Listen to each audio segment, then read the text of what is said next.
여러분 안녕하세요. 안녕하세요. 청소년부 예배 오신 여러분을 모두 진심으로 환영합니다. 평소에 보던 익숙한 얼굴들도 있고 처음 보는 새로운 얼굴들도 있는데 모두 한 마음으로 찬양하며 나아갔으면 좋겠습니다. 저희 사도신경으로 저희 신앙을 고백하면서 나아가겠습니다.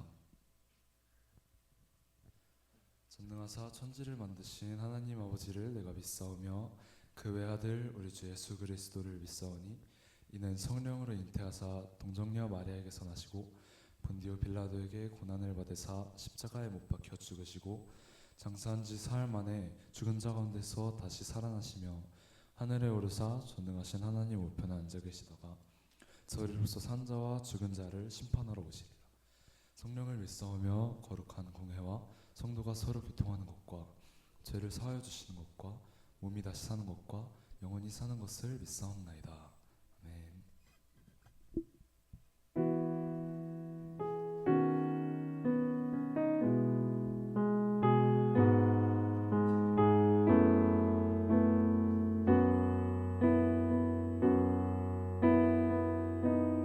당신은 시간을 뚫고 이 땅 가운데 오셨네. 우리 없는 하늘 원치 않아 우리 삶에 오셨네. 편안 버리고 우리에게 평안 주셨네. 가장 낮은 자의 모습으로 우리 삶에 오셨네. 하나님 우리와 하나님 우리와 영원히 함께 하시네. 꿈없는 우리에게 그 나라 보여주시네. 연약한 자들의 친구가 되어주시고 힘없는 우리의 처음부터 다시 찬양합시다. 당신은 시간을 뚫고 당신은 시간을 뚫고 이 땅 가운데 오셨네. 우리 없는 하늘 원치 않아 우리 삶에 오셨네. 편안 버리고 우리에게 평안 주셨네. 가장 낮은 자의 모습으로 우리 삶에 오셨네. 하나님 우리와 하나님 우리와 영원히 함께 하시네. 꿈없는 우리에게 그 나라 보여주시네. 연약한 자들의 친구가 되어주시고 힘없는 우리의 한 번 더 찬양합시다. 하나님 우리와 하나님 우리와 영원히 함께 하시네. 꿈없는 우리에게 그 나라 보여주시네. 연약한 자들의 친구가 되어주시고 힘없는 우리의 인생을 위로하시네.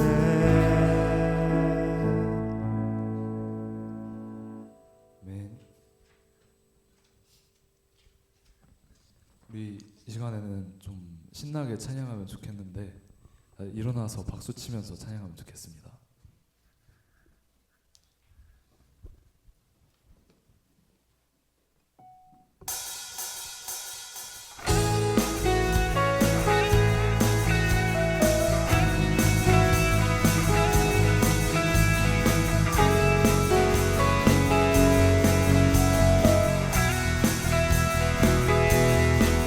주의 선하심과 신실함을 담기 원해.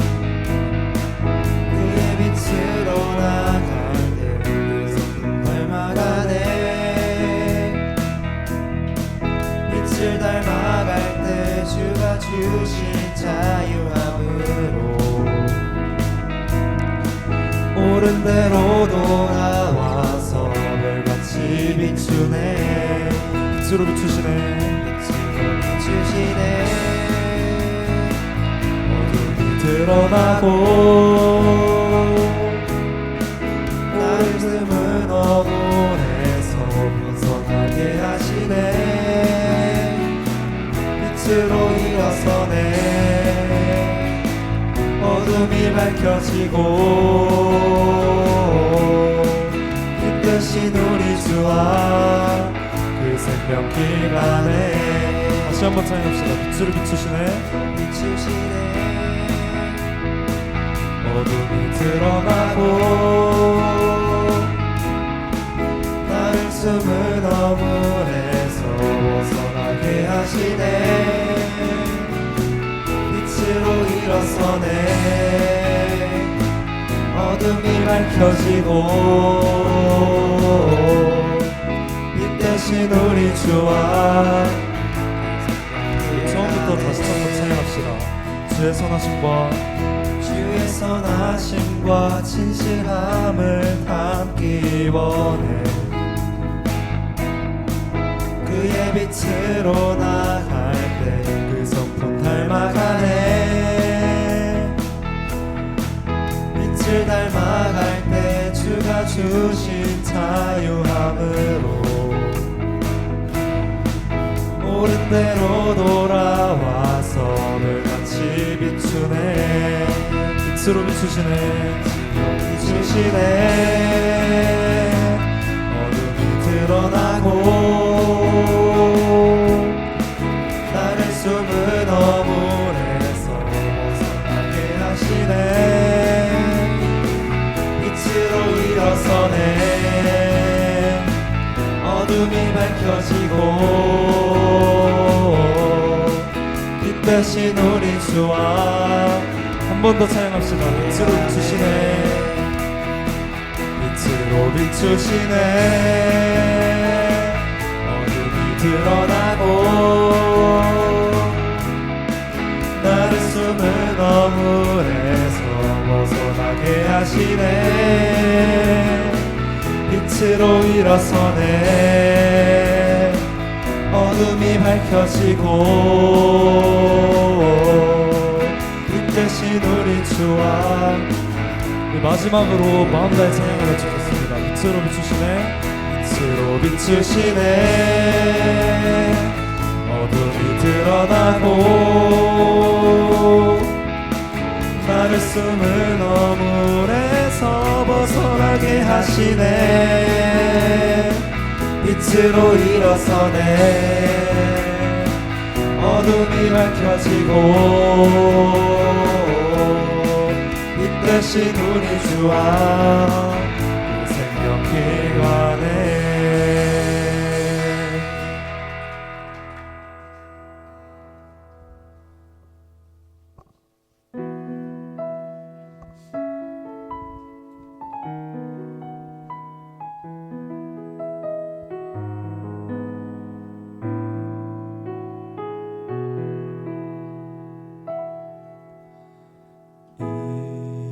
이곳에 생명샘도 사나 눈물 골짝 지나갈 때에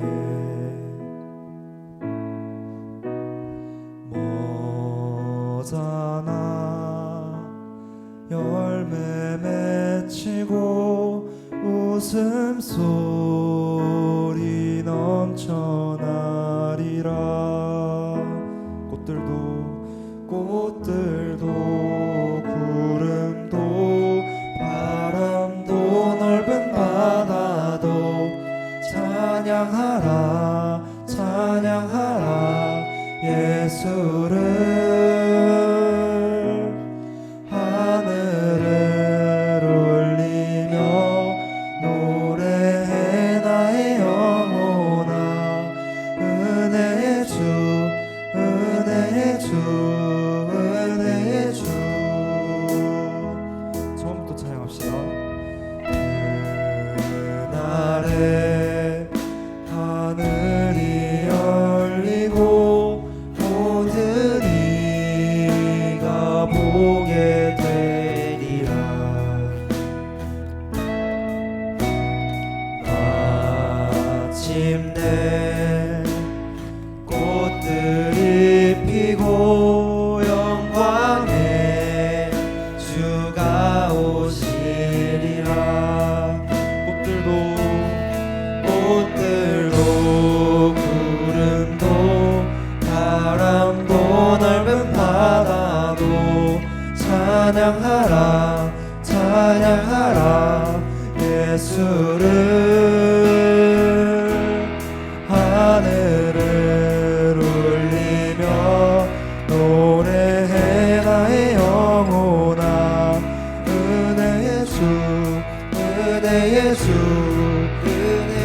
번 더 찬양합시다. 꽃들도 구름도 바람도 넓은 바다도 찬양하라 찬양하라 예수를 하늘을 울리며 노래해 나의 영혼아 은혜의 주 은혜의 주. 마지막으로 한 번 더 찬양합시다. 꽃들도 구름도 바람도 넓은 바다도 찬양하라 찬양하라 예수를 하늘을 울리며 노래해 나의 영혼아 은혜의 주 은혜의 주 은혜의 주.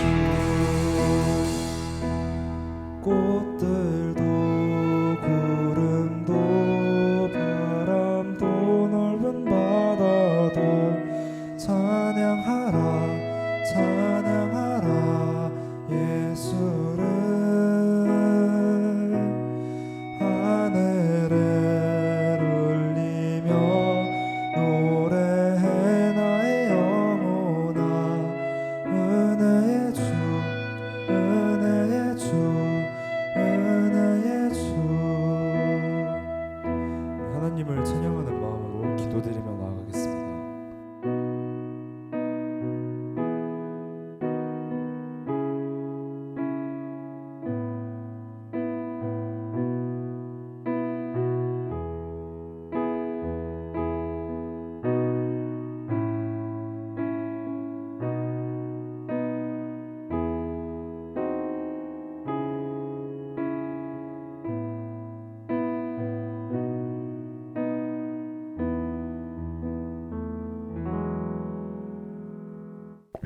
기도드리겠습니다.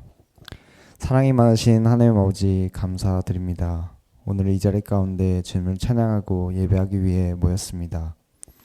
이 예배가 단순히 주님의 말씀을 듣는 것으로 끝나는 것이 아니라 신앙으로 변화되고 또 진정으로 주님을 알아가는 기회가 되기를 소망합니다. 주님, 2026년 첫 예배입니다. 청소년부 아이들을 계획하고 소망하는 일들이 다 이루어질 수 있도록 해주시옵소서. 또한 주님이 청소년부 아이들을 위해 계획하신 일들이 있을 줄 압니다.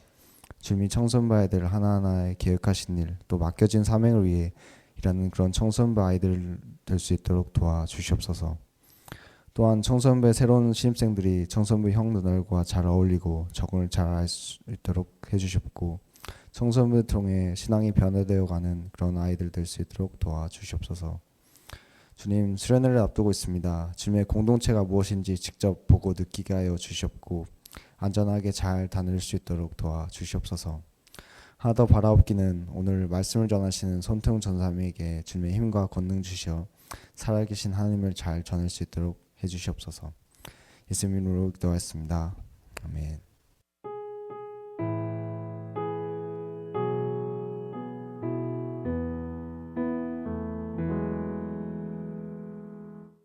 네, 하나님께서 우리에게 주신 말씀은 윤건이 어디 있어? 사도행전 20장 17절부터 24절까지입니다. 사도행전 20장 17절부터 24절. 네, 청소년부는 말씀을 앞에 띄우지 않습니다. 그래서 여러분 성경책을 보시고 함께 읽어 나갔으면 좋겠습니다. 사도행전 20장 17절로 24절까지의 말씀 한 절씩 읽고 마지막은 함께 읽어보도록 하겠습니다. 바울이 밀레도에서 에베소 사람을 보내어 교회 장로들을 불렀다.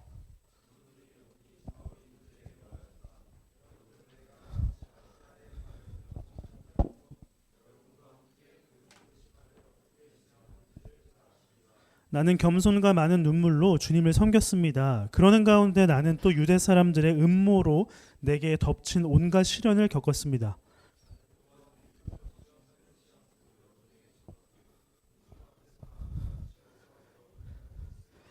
나는 유대 사람에게나 그리스 사람에게나 똑같이 회개하고 하나님께로 돌아올 것과 우리 주 예수를 믿는 것을 엄숙히 증언하였습니다.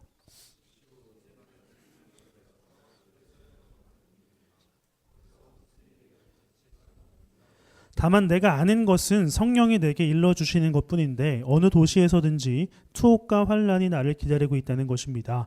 그러나 내가 나의 달려갈 길을 다 달리고 주 예수께 받은 사명 곧 하나님의 은혜의 복음을 증언하는 일을 다 하기만 하면 나는 내 목숨이 조금도 아깝지 않습니다. 아멘. 드려진 예물 위해서 잠깐 기도하겠습니다. 하나님 감사합니다. 우리에게 주신 은혜는 크지만 우리는 주님께 드리기가 인색합니다.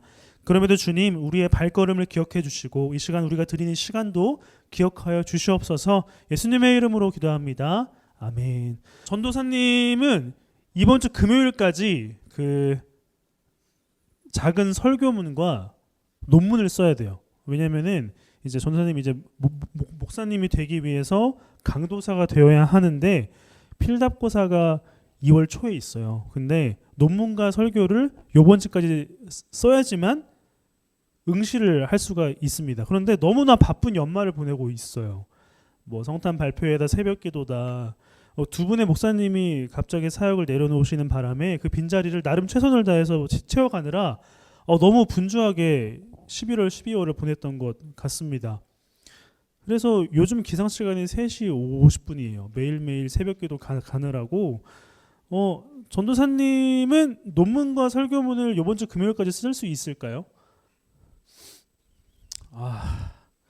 여러분들의 기도를 꼭 해주셔야 합니다. 그래야 다음 주에 이 자리에 선 전도사님의 분위기가 정해질 것 같아요. 그러니까 기도를 해주시고 근데 원서비도 사실 좀 비싸고 1년에 한 번 시험 보는 것이기 때문에 꼭 붙어야 합니다. 자, 중요한 시험을 앞두고 있는 전도사님은 지금 무엇에 집중해야 할까요? 이번 주 금요일까지 내야 되는 논문과 설교문이 있어요. 무엇에 집중해야 되는 시기일까요? 교회에 좀 시간을 달라고 하고 설교문과 논문을 좀 써야 하는 거 아닐까요? 저런 화요일부터 특세가 있네요. 어떡하죠? 너희들은 알 바 아니긴 하죠. 다음 주에 한번 전도사님 분위기를 한번 보세요. 어쨌든 우리는 액츠 29라는 제목으로 사도행전을 통해 성령 충만한 제자들이 교회를 세워가고 복음을 전하는 이 일을, 그러니까 그릇으로서 어떻게 존재해야 하는지를 살펴보고 있습니다. 여기 새로 오신 선생님도 있고 신입생들도 있기 때문에 어떠한 내용인지 좀 간략하게 설명을 먼저 드리면 그 전에 청소년부는 좀 졸면 서로 때릴 수 있는 합법적인 룰이 있어요. 그러니까 서로 졸면 때리셔도 괜찮습니다. 네, 기억해 주시고 자, 액츠 29는 무슨 내용이냐면 예수님은 하나님 나라의 백성이 무엇인지를 직접 삶으로 보여주셨고 이 삶을 옆에서 지켜본 제자들 또한 하나님 나라 백성으로서 어떻게 살아가야 되는지를 알려주는 삶을 살아갔습니다. 이거를 사도행전에서 말하고 있습니다. 그러니까 세상은 무엇인가를 얻고 무엇인가 되기 위해서 노력하는 삶을 살아간다면 그러나 우리 예수 그리스도를 믿는 사람들은 예수 그리스도로 인해 이미 영원한 생명을 가지고 있는 존재입니다. 그렇기 때문에 무엇인가를 얻기 위해서 애를 쓰고 살아가는 것이 아니라 이미 얻고 이 얻은 자로서 어떻게 살아가야 되는지를 사도행전을 통해서 이야기하고 있다는 것을 11주 동안 우리는 살펴봤습니다. 그래서 처음 세워진 교회는 세상과 다르게 언제나 모이면서 나의 시간을 서로에게 사용했고 내가 가지고 있는 것 중에 누군가 필요한 것이 있다면 그것을 아낌없이 나누어 주는, 그러니까 나의 것을 아낌없이 내어주고 사용하는 그것이 초대교회의 모습이었다라고 할 수가 있습니다. 그러니까 내가 가지고 있는 것을 아까워하지 않고 필요한 사람에게 내어주는 것이 바로 이 복음으로 세워진 교회 그리고 복음을 전하는 사람들의 삶이었다라고 할 수가 있습니다. 이렇게 세상과 다른 모습을 보여준 교회를 세상은 그리스도인이라고 구분짓기 시작을 했어요. 우리와는 다른 삶을 살아가는구나. 너희는 그리스도인이야. 이것이 욕이라고 했죠. 뭔가 지금은 영광스러운 건데 욕이었습니다. 이렇게 구분짓는 것이라고 이야기를 했고 우리도 예수님을 믿는 사람, 세상 사람과 다른 존재를 그리스도인이라고 부르고 있습니다. 자, 근데 세상의 대표라고 할 수 있는 사울입니다. 사울은 예수님께서 보여주신 삶을 거부했어요. 세상의 대표라고 할 수 있는 사울은 예수님이 보여준 삶을 거부했습니다. 그러나 부활하신 예수님을 만난 바울이 된 사울은 예수님께서 보여주신 삶을 누구보다 더 적극적으로 보여주려고 하는 삶을 살아갔습니다. 그러니까 복음을 담고 있는 그릇으로 살아간다라고 이야기를 했죠. 그런데 계속해서 전도사님이 말씀드리고 있는 것처럼 복음을 담는 그릇은 어떻게 전달해야 되느냐면 깨져야 한다라고 했습니다. 복음을 담고 있는 그릇인데 이 그릇이 깨져야지만 안에 있는 복음이 흘러나오게 될 것이다 라고 이야기를 했죠. 그런데 무엇이 깨져야 할까요? 나라는 그 그릇이 무엇이 깨져야 할까? 바로 편안함, 안정감, 성공이라는 것이 깨져야지만 내 안에 있는 영원한 생명 복음이 흘러나올 수 있다라는 것입니다. 세상이 추구하는 것들이죠. 이것들을 추구하지 않고 이미 내 안에는 성공이 있고 이미 내 안에는 기쁨이 있다.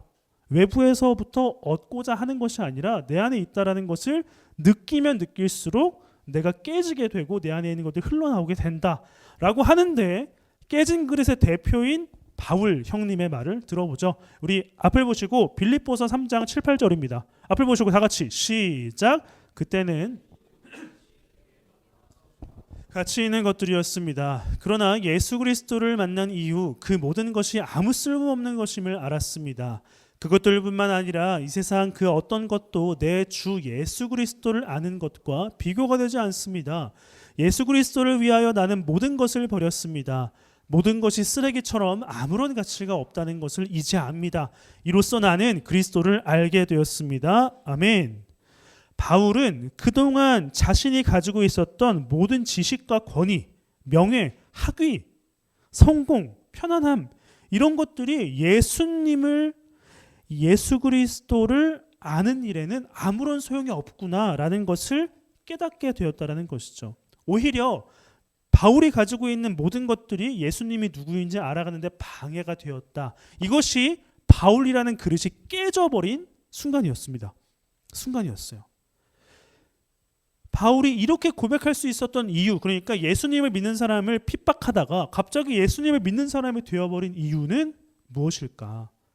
바로 바울은 자신이 온전한 그릇이 아니라 깨진 그릇임을 알게 되었어요. 아, 나는 예수님 없이는 아무것도 아닌 존재구나. 내가 온전하다라고 생각했던 내 모습이 사실은 내 안에 있는 예수를 계속 막아버리는 일이었구나. 나는 하나님이 없으면 안 되는 깨진 그릇이구나라는 것을 알게 되었다라는 것이죠. 자, 저를 한번 보세요. 우리가 세상을 살아가는 방법은 앞을 보시면 마치 나라는 깨진 그릇에 테이프를 바르는 것과 같은 거예요. 그러니까 세상의 가치를 추구하고 세상의 방법대로 우리가 살아간다라는 것은 나라는 깨진 그릇에 테이프를 붙이는 거예요. 자, 깨진 그릇에 테이프를 붙이면 온전한 그릇이 될까요? 끈적끈적한 깨진 그릇이 되겠죠. 네. 아무렇게나 되지 않고 테이프를 발라버리면 오히려 그곳에 무엇인가 담았을 때 오히려 더 안 좋은 모습이 되어진다라는 것입니다. 그렇다면 어떻게 해야 할까요? 나라는 깨진 그릇에 무엇인가를 해야지만 우리는 온전한 사람으로 살 수가 있을까? 바로 바울이 깨달은 것처럼 나는 어떻게 하면 하나님이 필요한 존재라는 사실을 알 수가 있을까? 이것이 질문입니다. 지금까지 액츠 29라는 제목으로 11주 동안 살펴봤던 내용이었어요. 우리 신입생들이나 처음 오신 선생님들이나 우리 여기 이미 앉아있는 친구들이나 똑같이 모르는 표정인데 감사하죠. 네, 한번 잘 들어봐요. 오늘은 액츠 29라는 제목, 이제 마지막 챕터입니다. 바로 바울이 에베소 교인들에게 고별 설교하는 것을 우리는 살펴볼 건데 이 바울의 마지막 설교를 통해서 우리가 하나님이 왜 필요할 수밖에 없느냐를 한번 오늘 파악해 보려고 합니다. 자, 지금 옆에 살짝 눈을 감고 있는 친구들 잘 보세요. 때리셔도 좋습니다. 지금 3, 2, 1 오케이. 지금 때리면 안 돼요 이제. 저번에 말씀드렸죠.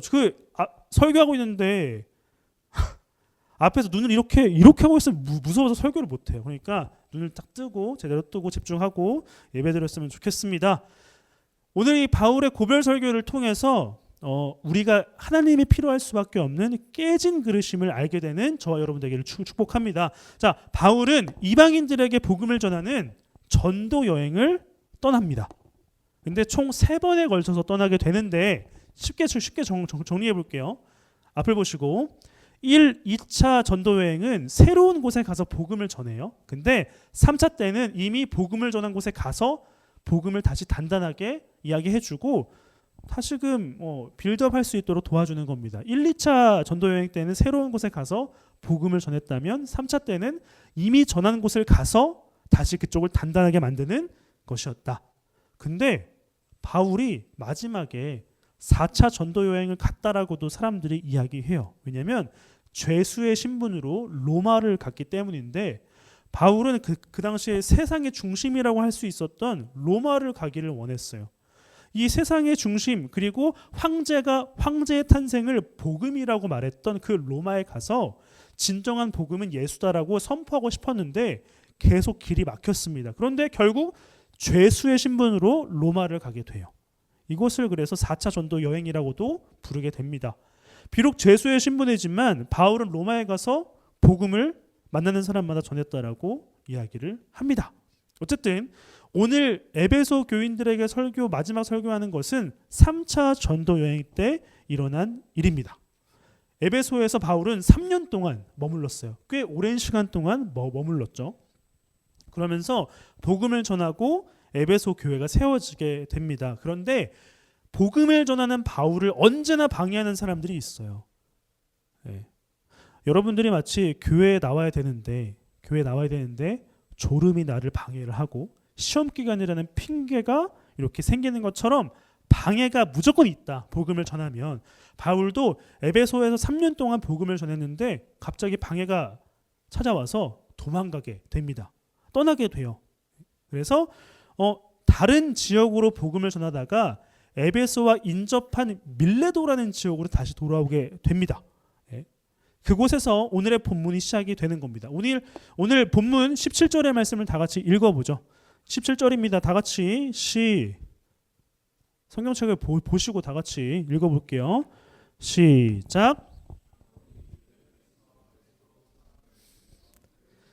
불렀다. 아멘. 바울은 그 에베소에서 도망가서 돌아다니다가 밀레도라는 곳에 왔는데 에베소와 가까운 곳이에요. 그래서 사람들에게 저기 에베소에 있는 교회 지도자들을 좀 나에게 좀 불러주세요 라고 부탁을 하게 되는 것이죠. 바울은 지금 3차 전도 여행 중입니다. 3차는 아까 말했던 것처럼 1차와 2차 때 갔던 교회를 재방문하는 것인데 에베소 교회는 3차 때 처음 가는 거예요. 그래서 뭔가 그냥 다시 본부로 돌아가기 전에 내가 처음 방문했던 에베소를 다시 한번 점검해주고 다시 한번 믿음의 깊이를 도와주고 싶다라고 했기 때문에 에베소에 있는 지도자들을 부르게 된 것입니다. 우리 35절의 말씀을 볼까요? 20장 35절입니다. 다 같이 크게 읽어주세요. 시작.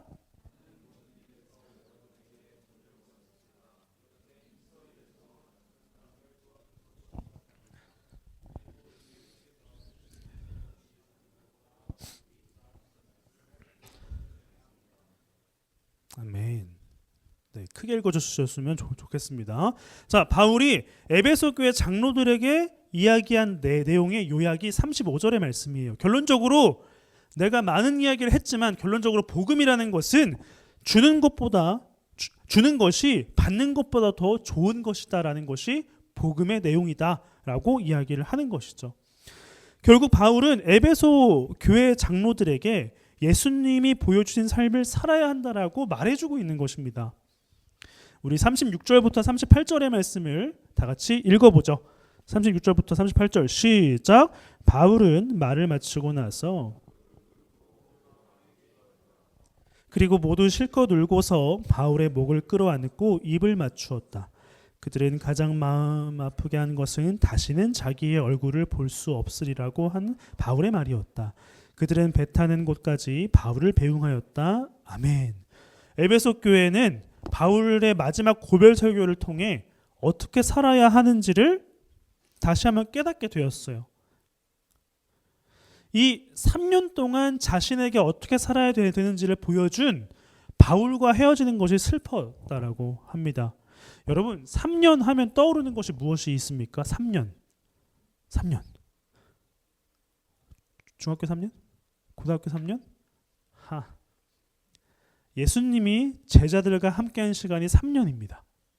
예수님이 제자들에게 어떤 삶을 살아야 되는지를 몸소 보여주는 것이 3년이에요.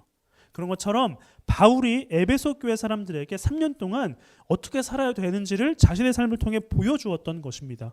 그래서 어쩌면 영원히 볼 수 없는 그 이별의 시점에 이 에베소 사람들은 슬퍼했던 것입니다. 자, 우리 좀 앞으로 돌아와서 22절과 23절의 말씀을 한번 읽어보도록 하죠. 22절, 23절입니다. 시작. 보십시오. 이제 나는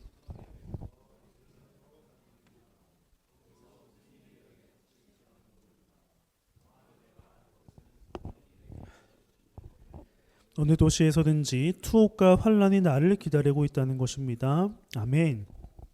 바울은 지금 자신의 삶이 어떤 것인지 이야기하고 있습니다. 내 마음대로 정하는 게 아니라 성령님이 이끌어 주시는 대로 나는 살아가고 있다. 하나님이 원하는 삶을 살아가고 있다라고 말하지만 우리가 방금 읽은 말씀은 어떠한 이야기를 하고 있냐면 성령 충만한 삶, 성령님이 보내시는 삶, 하나님이 원하시는 삶을 살아가는데 언제나 예상할 수 없고 예측할 수 없는 기다리고 있는 고난을 항상 당했다. 어딜 가나 투옥을 해야 되는 상황이 나에게 닥쳐왔다. 환난을 당할 수밖에 없는 삶을 살아왔다. 쉽게 말해서 바울은 하나님이 원하시는 삶, 성령 충만한 삶을 살았지만 예수님이 보여준 삶을 그대로 살았지만 그것이 뭔가 세상적으로 성공을 하거나 좋아 보이는 모습으로 보이는 것이 아니라 오히려 하나님을 따라 살았더니 예수님을 따라 살았더니 예수님처럼 고난을 당하고 박해를 당했다라고 자신의 삶을 이야기합니다. 그럼에도 불구하고 바울이 최선을 다해서 복음을 전했던 이유가 무엇일까요? 복음을 전하는 삶은 언제나 환난이 있고 박해가 있고 어려움이 있음에도 불구하고 복음을 전하는 삶을 놓지 못했던 이유가 무엇이었을까? 여러분 혹시 주토피아 2 본 사람? 손 바짝 들어요. 이렇게 되면 팔을 어떻게 할 거니? 크게 들어. 주토피아 2 본 사람. 손 내리고. 아바타 3 본 사람. 좋겠다. 진짜. 전사님은 새벽기도 때문에 뭘 못 봐요. 좋겠네요. 근데 자, 영화를 보는 이유가 무엇일까요? 뭐예요? 솔직히 말해요. 시간 낭비, 돈 낭비잖아요. 내가 못 본다고 그런 거 아니고 왜 보는 거야? 아바타 3 3시간 몇 분이라면요. 중간에 화장실도 못 가고. 자, 전도사님이 몇 년 전에 동생 생일 선물로 김동률이라는 가수 콘서트 티켓을 사줬어요. 근데 올림픽 경기장 3층을 겨우 광클에서 했는데 3층이에요. 10년 전인가 그때. 그런데 15만 원이었어요. 3층인데. 근데 가수가 잘 보이지도 않는데도 광클을 해야 되었어요. 콘서트 가본 사람. 여기서 좀 갈리네. 그렇죠? 선생님들 가보셨죠? 굉장히 비쌉니다. 근데 왜 가요? 시간 낭비, 돈 낭비 아닙니까? 전사님이 좀 요즘 사람이라는 거. 두 쫀두를 두 쫀두 맞죠 이거? 두 쫀두?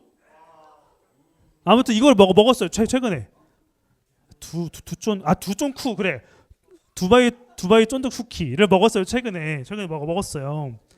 근데 이거 왜 먹는지 난 모르겠던데. 저거 2개 먹으면 국밥이 한 그릇인데 이만큼은 한 거 왜 먹는지 모르겠어. 자, 근데 그럼에도 불구하고 먹죠. 돈을 쓰죠. 왜요? 왜 쓸까요? 그럼에도 불구하고 돈을 씁니다. 왜요? 여러분들이 생각하는 낭비는 무엇일까요? 여러분 생각하는 낭비는 무엇입니까?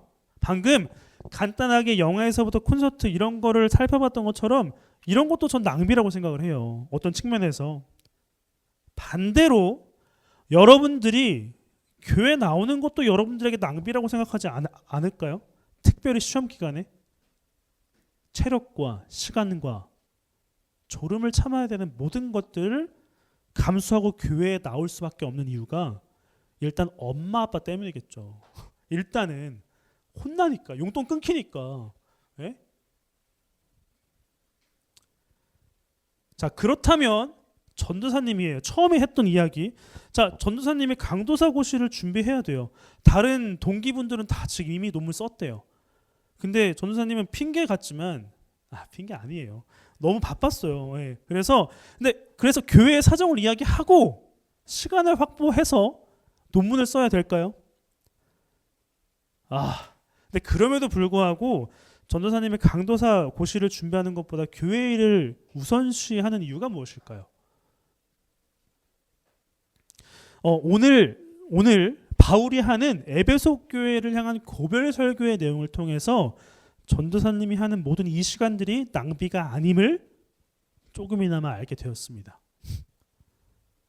우리 마지막으로 사도행전 20장 24절의 말씀을 한번 읽어보도록 하겠습니다. 시작. 그러나 내가 이를 다 달리고 주 예수께 받은 사명 곧 하나님의 은혜의 복음을 증언하는 일을 다 하기만 하면 나는 내 목숨이 조금도 아깝지 않습니다. 아멘. 조금 더 쉬운 버전으로 앞을 보시고 읽어볼게요. 시작. 그러나 나는 내 목숨을 아깝게 생각하지 않습니다. 예수님께로부터 받은 사명 곧 사람들에게 하나님의 은혜의 복음을 전하는 일을 다 마칠 수만 있다면 말입니다. 아멘. 바울은 복음을 사람들에게 전할 수만 있다면 무엇도 아깝지 않다라고 표현해요. 목숨도 아깝지 않대요. 쉽게 말해서 바울은 복음을 위해서라면 자신에게 있어서 최고의 것을 낭비할 수 있는 사람이라는 것입니다. 목숨이라는 게 생명이 아니에요. 우리에게 있어서는 내가 가지고 있는 최고의 것, 포기할 수 없는 그 어떤 것이 목숨입니다. 바울은 복음을 전할 수만 있다면 그것을 포기할 수 있는 사람이라고 이야기를 합니다. 다른 말로 할까요? 바울은 자신이 깨진 그릇임을 알고 있는 사람입니다. 그리고 우리가 온전한 그릇이 되기 위해서 애쓰는 모든 것들이 다 테이프와 같은 것들입니다. 그러나 바울은 자신이 깨진 그릇이었기 때문에 온전한 그릇과 같이 살아갈 수 있었던 이유는 바울이 했던 그 노력은 다름 아닌 낭비였어요. 바울은 그냥 세상의 가치를 열심히 노력하고 테이프를 붙인 것이 아니라 나는 깨진 그릇이기 때문에 내 것을 낭비한다라고 삶을 살았던 것입니다. 여러분, 깨진 그릇이 온전한 그릇이 될 수 있는 이유는 단 한 가지입니다. 깨진 그릇이 온전해지기 위해서는 단 한 가지 방법밖에 없습니다. 다른 말로 하면 깨진 그릇 안에 복음이 온전히 담겨질 수 있는 방법은 복음에 나라는 깨진 그릇이 잠기는 것밖에 없어요. 깨진 그릇에 무엇인가를 담는 것이 아니라 깨진 그릇인 내가 복음 안에 잠기는 수밖에 없습니다. 이거 약간 옛날 영화 닮아야 놀자라는 영화인데 거기서 나온 장면입니다. 나라는 깨진 그릇이 물속에 잠겨야지만 이 물을 온전히 내가 담을 수 있는 존재가 된다라는 것입니다. 여러분, 깨진 그릇인 우리가 복음의 물에 잠기는 수밖에 없다라는 것이 낭비예요. 예. 잘 생각해 보세요. 깨진 컵에 물을 담는 것이 사울이 예수님을 만나기 전의 모습. 정은영이죠. 정은영 지금은 없네요. 사울은 예수님 만나기 전에는 깨진 그릇에 복음을 담는 일을, 물을 담는 일을 했던 것입니다. 이렇게 되면 이 깨진 유리잔으로 물을 상대방에게 주면 어떻게 될까요? 물을 온전히 먹을 수 없을 뿐더러 상대방을 다치게 합니다. 다치게 해요. 깨진 컵에 물을 담는 것이 사울이 예수님 만나기 전에 했던 노력이고 우리가 피해야 하는 낭비입니다. 반대로 바울이 했던 낭비는 깨진 컵에 물을 담는 것이 아니라 그 물에 컵을 담그는 일을 했던 것입니다. 쉽게 말할까요? 여러분 좀 적용하기 쉽게 시험 기간에 교회 나오고 쉬어야 하는 시간에 묵상을 해보고 내 성적과 내 가족을 위해서만 기도를 했다면 옆에 있는 친구들을 위해서 기도를 해보는 것, 이것이 낭비입니다. 이것이 내 안에 있는 예수 그리스도를 서로에게 전하는 일이 될 것입니다. 이것이 낭비고 바울이 복음이라는 물에 자신을 담갔던 일이라고 할 수가 있습니다. 여러분들은 깨진 컵에 물을 담는 낭비를 하고 계십니까? 아니면 이 물에 여러분들이 하는 깨진 그릇을 담그는 일을 하고 계십니까? 2026년이 시작되었습니다. 누군가는 새로운 환경과 사람들을 마주해야 되는 우리 고1, 중1 선생님들이 계시죠. 반대로 누군가는 여전히 변하지 않는 상황일 겁니다. 그럼에도 불구하고 동일하게 요구되는 것은 액츠 29라는 제목으로 12주 동안 살펴봤던 것처럼 사도행전을 통해 우리가 기억해야 되는 것은 동일하게 낭비라는 것입니다. 2026년을 시작하는 이 시점, 낭비를 하자라는 말이 좀 어색할 수 있고 맞지 않는 이야기일 수도 있습니다. 그러나 깨진 그릇인 우리에게 물을 붓는 세상의 가치만을 위한 것이 낭비가 아니라 우리를 구원하신 예수 그리스도를 알아가기 위해 시간을 낭비하는 것이 바로 우리가 해야 되는 낭비라는 것이죠. 전도사님이 확신할 수 있습니다. 우리 선생님들도 마찬가지일 텐데 우리가 하나님께 시간과 마음을 드리는 낭비하는 만큼 하나님께서는 세상에 알 수 없고 줄 수 없는 기쁨을 주실 것입니다. 근데 우리가 그것을 느끼지 못한 이유가 뭘까요? 낭비하지 않기 때문이겠죠. 우리가 낭비하는 것만큼 더 많이 우리에게 기쁨을 주실 것입니다. 하나님 우리에게 기쁨을 주려고 이렇게 드릉드릉하고 계세요. 우리가 낭비만 하면 쏟아 부어주실 준비가 되어 있는 분이십니다. 여러분, 우리 청소년부가 하나님이 자신의 아들을 버리시는 낭비, 잘 들어보세요. 예수님이 자신의 목숨을 버리신 낭비, 그리고 사도 바울이 예수님이 보여주신 길을 그대로 따라가려고 그동안 쌓아왔던 것을 버리는 낭비, 이 낭비들에 우리가 동참했으면 좋겠습니다. 여러분들 포기할 수 있는 게 무엇이 있습니까?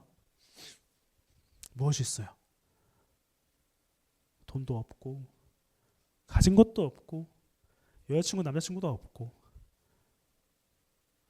뭐 좋은 거 많이 없잖아요. 이미 포기할 수 있는 것이 일단 없죠. 근데 여러분 포기할 수 있는 것이 계속 말하자면 시간과 마음입니다. 여러분들의 시간과 마음을 교회에 낭비해 보세요. 하나님을 알아가는 일에 낭비해 보세요. 그러면 바울이 목숨을 버리면서까지 그 복음을 전하고 싶었던 그 기쁨을 우리는 느낄 수 있게 될 것입니다. 그것은 우리가 성적이 올라가야지만 느끼는 기쁨이 아니라 성적보다 더 중요한 가치가 우리 안에 이미 있음을 알게 되는 귀한 낭비가 될 것입니다. 이 낭비에 동참하시면서 저야만 승리하는 놀라운 신비와 승리하게 하시는 기록들을 가득히 남겨가는 올 한 해 되었으면 좋겠습니다. 우리 옆에 있는 친구들에게 이렇게 인사했으면 좋겠습니다. 너의 시간을 낭비하자. 시작. 낭비하자. 그리고 또 이렇게 이야기합시다. 내 시간도 낭비할게. 시작. 네, 서로가 서로의 시간을 낭비하는 것이 하나님 보시기에 기쁜 일임을 기억하는 저와 여러분 되었으면 좋겠습니다. 기도하겠습니다. 하나님 감사합니다. 우리에게 많은 것을 베풀어 주시고 많은 것들을 주셨지만 주님, 우리는 주님께 드리기에 너무 인색한 사람들입니다. 그러나 주님, 오늘 바울의 고별 설교를 통해서 내가 소중하게 여기는 것을 낭비하는 만큼 더 많은 것들을 주심을 우리는 알게 되었습니다. 나에게 소중한 것이 무엇인지 기억하게 하시고 세상의 가치와 같이 깨진 그릇인 나에게 무엇인가를 담으려고 하는 것이 아니라 복음의 완성이신 예수님께 잠기게 되는 우리가 될 수 있도록 도와주시옵소서. 바울의 낭비가 나의 낭비가 되게 하시고 그 낭비를 통하여 풍성해지는 역사를 맛보게 도와주시옵소서. 예수님의 이름으로 기도합니다. 아멘. 네, 우리 서로에게 박수 한번 칠까요? 우리 공동체 소식 전하기 전에 우리 좀 새로운 분들을 소개하는 시간을 좀 갖도록 하겠습니다. 일단 우리 모든 선생님들 앞으로 나와 주실까요? 모든 선생님들 앞으로 나와 주세요. 네, 새로운 선생님들도 그렇고 다 포함해서 앞으로 나와 주시죠. 나와 주세요. 앞으로 나와 주세요.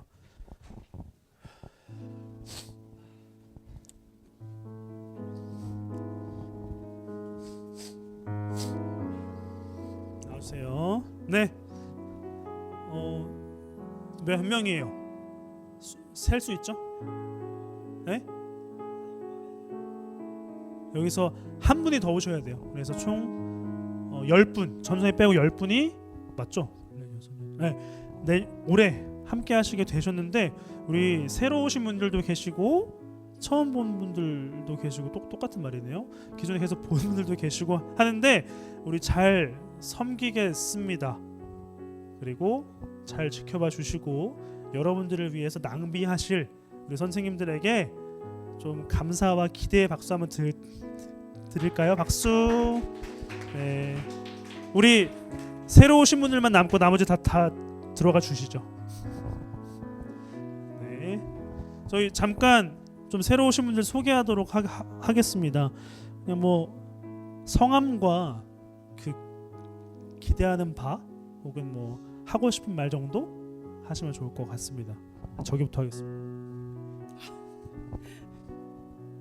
안녕하세요. 저는 유승진이라고 합니다. 반갑습니다. 기대하는 바는 사춘기가 질풍노도의 시기인 것처럼 40대도 질풍노도의 시기인 것 같아요. 갱년기를 향해서 가는 시기인 것 같은데 여러분과 함께 이 시기를 잘 건너갈 수 있었으면 좋겠고 한 분 한 분 더 알아가고 또 사랑하는 시간이 되었으면 좋겠습니다. 감사합니다. 네, 안녕하세요. 저는 윤혜정이고요. 저를 엄마처럼 아줌마처럼 이렇게 보는 것은 금지입니다. 같이 이렇게 방방 뛰면서 예수님을 예배하는 그런 좋은 경험들, 시간들이 많이 쌓였으면 좋겠습니다. 안녕하세요. 지금 청년부에 다니고 있는 이상신이라고 합니다. 청소년부를 지원하면서 좀 생각한 게 있는데 청소년 시기에 많이 믿음을 잃고 떠나갔던 것 같아요. 제 주변 친구들이나 이제 사람들의 말을 들어보면. 근데 여러분들이 가지고 있는 개인적인 어려움이나 뭔가 고민들 같은 거를 그냥 친근한 형이나 오빠로서 친구로서 이렇게 좀 들어주고 같이 믿음 안에서 성장하면 좋겠다라는 마음으로 지원하게 되었습니다. 잘 부탁드립니다. 네, 우리 상신 쌤은 밥 사주시면 될 것 같고, 그리고 우리 유승진 쌤은 사춘기가 이길지 그리고 갱년기가 이길지 한번 해보면 될 것 같고 같이 어울려서 예배 드리시면 될 것 같습니다. 감사합니다. 우리 차렷 경례 한번 우리 친구들에게 차렷 경례 박수. 네, 들어가 주시면 됩니다. 자, 그리고 정말 싫겠지만 우리 신입생 친구들 앞으로 잠깐 모실게요. 정말 싫겠지만 나오세요. 자, 박수. 더 크게 박수. 나오세요. 일로 나오세요. 나오시고 일로 오세요. 일로 와. 더 와. 싫다고? 일로 와. 더 와. 자, 참고로 우리 신입생들은 여기다 가족이 있어요. 가족이 있고, 근데 누가 와도 가족인 사람이 있어요. 그리고 어쨌든 자, 지금 학교는 안 정해졌죠. 그래요? 그러면은 학교랑 이름, 가족이 누군지 한번 이렇게 알겠습니다. 그러면 학교랑 이름 정도. 자, 겸이 동생. 자, 안녕하세요. 3번 중 김원배입니다. 구림중 신하준입니다. 수리중 전지우입니다. 수리중 김진서입니다. 도장중 전이한입니다. 그 누구 동생일까요? 네, 전한결 동생이고요. 누구 동생일까요? 가람이 동생입니다. 누구 동생일까요? 누구 동생일까요? 지민이 동생입니다. 네. 그리고 새로 오신 목사님 아들이십니다. 목사님 아들이세요. 자, 우리 신입생 친구들 5명이 왔어요. 기강 잘 잡아 주시고. 못 잡겠지? 나도 못 잡아. 왜냐면 목사님 아들이니까 못 잡아요. 어쨌든 우리 형제들도 동생들 못 잡을 것 같긴 한데 윤건아 잡아줘라. 알았습니다. 우리 신입생 친구들 좀 가득히 마음 담아 환영의 박수 한번 주세요. 차렷 경례 숙이고 들어가세요. 네. 우리 공동체 소식 부장님 나오셔서 전해주겠습니다. 박수! 더 크게 더 크게.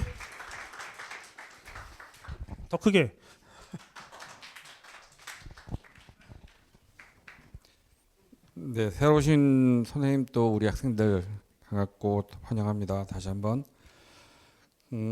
공동체 소식은 그 예배 안내는 매일 10시에 지하 1층 예배실을 한다는 거, 그리고 저희 그 다음 주에 그 신입생 환영회는 아마 다음 주에 할 것 같아요. 여러분들 다시 한번 환영하고 좋은 그런 시간을 가지도록 하겠습니다. 그리고 그 가장 중요한 광고, 그 26년 겨울 수련회를 이제 저희가 22일부터 24일까지 장안대학교에서 하는데 여러분들이 여기에 참석을 하셔야 돼요. 다 참석을 하셔서 그 우리가 흔히 하는 말이지만 교회에서 흔히 하는 말이지만 은혜를 좀 받았으면 좋겠어요. 일반적으로 저희가 뭐 개성 누차 얘기하는 거지만 저희가 그 단독으로 그 수련을 하는 것도 좋겠지만 다른 학생들 또 다른 학교 학생들 다른 교회 학생들이 그 수련회나 이런 그 기도 생활 또 찬양하는 것 또 예배하는 것에 대해서 한번 보는 것도 많은 도움이 되고 여러분들의 신앙이나 또 앞으로 자라가는 데도 많은 도움이 될 것 같아요. 그래서 여러분들 뭐 여러 가지 핑계는 뭐 수만 가지 될 수 있겠지만 뭐 학원도 있고 피곤해요, 병 걸렸어요, 아파요, 뭐 이런 거 있겠지만 무조건 일단 다 참석하는 것으로 하셨으면 좋겠습니다. 여러분들 여름 수련회도 이미 저희가 장소를 잡았어요. 무지하게 좋은 장소를 잡아서 그것도 또 기대해야 되겠지만 일단은 겨울 수련회에 여러분들 꼭 참석하셔야 됩니다. 1월달 생일 축하는 다음 주에 하겠습니다. 네. 자, 우리 그 여름 수련회도 굉장히 좋은 장소가 됐어요. 기대하셔도 좋고요. 그리고 오늘 2부 순서는 학년별로 모일게요. 반 상관없이 학년별로 모일 텐데 중1 전도사님과 만날 거예요. 너무 좋아하는 거 아니에요? 그리고 그 부장님 제가 좀 이렇게 할게요. 고3 손 들어봐요. 고3은 우리 유승진 쌤 고3 친구들 만나주시면 됩니다. 그리고 중3이죠. 중3 손 들어봐요. 중3 지민이도 중3 아니에요? 거기에 송명훈 쌤, 신혜정 쌤 그리고 우리 새로 오신 선생님까지 해서 3분 같이 만나시면 될 것 같고, 그리고 나머지는 그리고 우리 여기 고1반은 동아 쌤. 왜 싫어하는 거죠? 왜 싫어하는 거야? 이유를 모르겠네. 그리고 중1도 남녀반 같이 해서 2분 같이 해주시면 되고요. 그리고 우리 상신쌤은 동아쌤이랑 같이 보내시면 될 것 같습니다. 네, 해서 이따가 반별로 모임 가지실 건데 이따가 뭐를 쓰시면 돼요. 그거를 쓰시면 거기에 받고 싶은 선물도 있어요. 쓰시면 생일쯤에 한번 고민을 해보도록 하겠습니다. 자, 우리 자리에서 일어나서 결단 찬양인 단 한 분이시라 찬양하고 주님이 가르쳐 주신 기도를 마치겠습니다.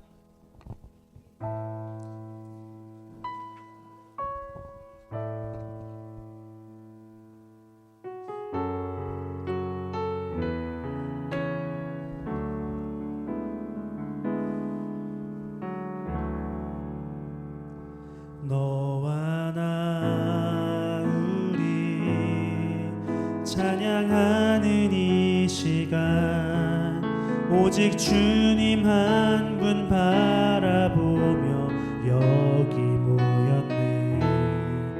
서로의 모습과 생각은 좀 다를지라도 우릴 부르신 하나님은 단 한 분이시라. 찬양 찬양 크신 나의 하나님, 너와 날 만드시고 자녀 삼으셨네. 우리 안에 서로 사랑할 때에 세상은 우릴 통해 아버지를 보리라. 주님이 가르쳐준 기도로 마치겠습니다. 하늘에 계신 우리 아버지여, 이름이 거룩히 여김을 받으시오며 나게 마시오며 뜻이 하늘에서 이루어진 것 같이 땅에서 이루어지이다. 오늘 우리에게 일용할 양식을 주시옵고 우리가 우리에게 죄진들을 사준 것 같이 우리 죄를 사해 주시옵고 우리를 시험에 들게 하지 마시옵고 다만 악에서 구하시옵소서. 나라와 권세와 영광이 아버지께 영원히 있사옵나이다. 아멘.